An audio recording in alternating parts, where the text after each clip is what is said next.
keyne sorsa seni, kolum kalem bu halda görse seni, kurru dilden her an arasa seni, son görüşün oldu merame belfan.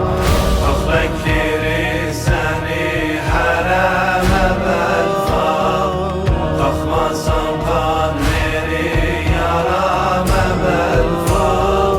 Gelmişim ben sesine kardeşim can, ağlaram firakına gözyaşım kan.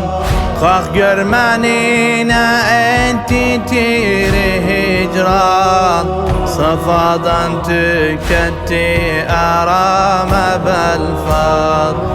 Ah bekleri seni hareme belfan, takmasan kanleri yarame belfan.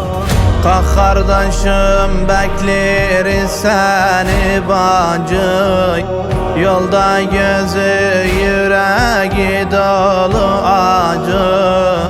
Dedi indi döner gönül amacı, meşkisinden su içereme belfan.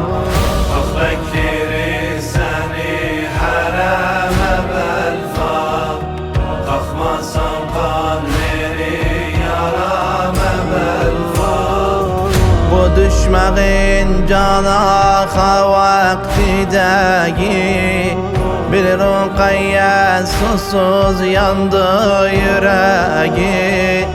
Senden sonra bağlanacak bileği, o halına sen çarame belfan.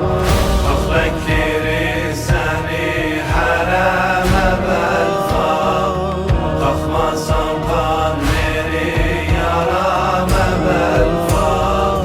Kırdın beni kardeşince belimden, güzel adın düşmez kurru dilimden. Senden sonra garip olam elimden, yalğızam gamedu çarame belfan. Ah bekleri seni hareme belfan, takmasan kanleri yarame belfan. Kalk kardeşim gör kardeşin ne halda, balaların kalıptı dalım elde. Kıyma taşı ne bir kölge ne dalda, ne bir penagem du barame belfan.